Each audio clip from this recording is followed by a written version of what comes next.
BJP. നേതാവിന്റെ മാനസിക നില തകരാറിലായിരിക്കുകയാണെന്ന് സി.പി.എം. പാലക്കാട് ജില്ലാ സെക്രട്ടറി ഇ.എൻ. സുരേഷ് ബാബു. സി.പി.എം. ജില്ലാ കമ്മിറ്റി മദ്യ കമ്പനിയിൽ നിന്ന് 2 കോടി രൂപ വാങ്ങിയെന്ന സി. കൃഷ്ണകുമാറിന്റെ ആരോപണത്തോടെ പ്രതികരിക്കുകയായിരുന്നു അദ്ദേഹം. ആർക്ക് എപ്പോൾ വേണമെങ്കിലും പോയി പരിശോധിക്കാൻ പറ്റുന്ന അക്കൗണ്ട് തന്നെയാണ്. ഒറ്റ അക്കൗണ്ടേ ഉള്ളൂ ഇന്ത്യൻ ബാങ്കിൽ. ആർക്ക് വേണമെങ്കിലും പരിശോധിക്കാം. ബി.ജെ.പിയുടെ ദുരൂഹമായ ഇത്തരം കോടികളുടെ വെട്ടിപ്പും തട്ടിപ്പും നടത്തുന്ന രാഷ്ട്രീയ പ്രസ്ഥാനത്തിൽ നിന്ന് CPM-നെ നോക്കിക്കാണുന്നത് അത് അദ്ദേഹത്തിന്റെ മനോനിലയുടെ പ്രശ്നമാണ്.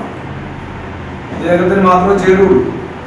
ഒയാസിസ് കമ്പനിയിൽ നിന്ന് CPM കൈക്കൂലി വാങ്ങിയെന്ന ആരോപണം ഉന്നയിച്ച BJP നേതാവ് സി. കൃഷ്ണകുമാറിന്റെ മനോനില പരിശോധിക്കണമെന്ന് CPM ജില്ലാ സെക്രട്ടറി ഇ.എൻ. സുരേഷ് ബാബു പറഞ്ഞു. കോടികളുടെ വെട്ടിപ്പ് നടത്തുന്ന BJP-യിലൂടെയാണ് CPM-നെ കൃഷ്ണകുമാർ നോക്കിക്കാണുന്നത്. കച്ചവട താൽപ്പര്യം മാത്രമാണ് കൃഷ്ണകുമാറിനുള്ളത്. ആരോപണങ്ങൾ അവജ്ഞയോടെ തള്ളിക്കളയുന്നു. CIA വന്ന് അന്വേഷിച്ചാലും CPM-ന് ഭയമില്ല. CPM പാലക്കാട് ജില്ലാ കമ്മിറ്റിയുടെ അക്കൗണ്ട് ആർക്കും എപ്പോഴും പരിശോധിക്കാമെന്ന് ഇ.എൻ. സുരേഷ് ബാബു പറഞ്ഞു.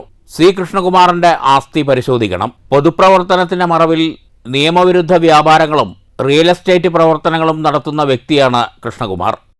ഇപ്പോൾ അദ്ദേഹത്തിന്റെ ആസ്തി എന്ന് എൻ്റെ മുമ്പിലെ മാധ്യമങ്ങളൊന്ന് അന്വേഷിച്ചാൽ ഞങ്ങളുടെ എല്ലാവരും അന്വേഷിച്ചു. പക്ഷെ ഇദ്ദേഹത്തിന്റെ ഒന്ന് അന്വേഷിക്കാം. എന്നിട്ട് വേണം CPM-നെതിരെ ഇത്തരം ആരോപണങ്ങൾ ഉന്നയിക്കാൻ.